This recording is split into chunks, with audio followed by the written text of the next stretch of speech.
مرحبا. ألف تحية للأحرار، ألف تحية للشرفاء.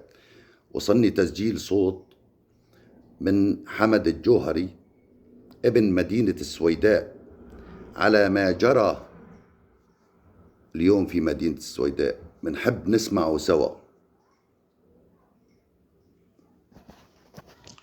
السلام عليكم. أنا حمد الجوهري من محطة السويداء.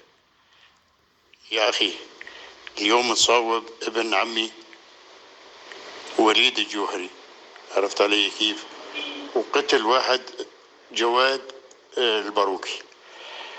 طيب حلال من الله بالنسبة للمعارضة الخارجة، فهمت علي؟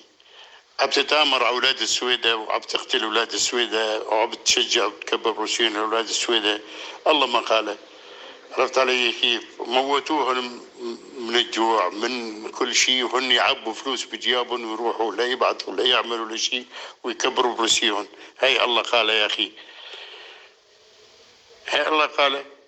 ليش يعملوا معنا هيك يا أخي؟ شو السبب؟ شو قلنا عنا لأولاد السويداء بالذات؟ حاطين على السويداء بالذات كل المعارضة، من دروز من اسلام من علوية من كراد، حاطين علينا وعم يقووا الناس وبيقووا هالكذا.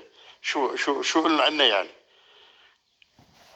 مظاهرات سلمية، فهمت علي كيف؟ ما في أي شيء. طبعا اجوا ناس ولجوا ناس، لا صار قواس وصار كذا. حلال هاي يا أخي؟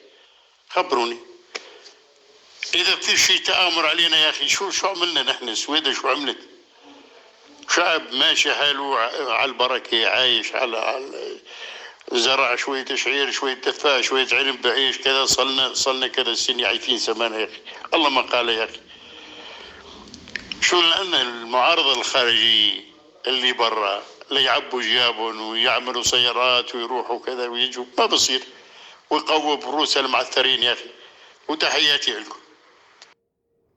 سمعتوا كلام حمد الجوهري حفظه الله ابن مدينة السويداء، واللي صوب ابن عمه. اليوم عم بحكي عن المعارضة الخارجية. المعارضة الخارجية اللي تاجرت بأهل السويداء.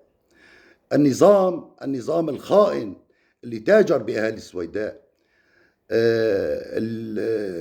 اليوم مدينة السويداء مدينة عريقة، في عمرها ما كانت انفصالية أبدا.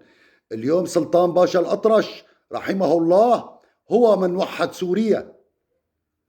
كفى تلاعب بأهل السويداء. المعارضة الخاينة بتحط مصاري بجيوبها وما بتدعم أهالي السويداء. قسد إذا ما صارت السويداء انفصالية ما بدعموها. فمدينة السويداء مدينة عريقة ما بتستهلك أبدا. وكل مين تاجر بأهالي السويداء، أهالي الأبطال حراكهم سلمي وأمورهم سلمية وما تعزوا حدا وبيحبوا كل الشعب السوري. كل مين تآمر عليهم رح ياخد جزاته. وألف تحية للأحرار، ألف تحية للشرفاء. بتمنى ينتشر الفيديو على أوسع نطاق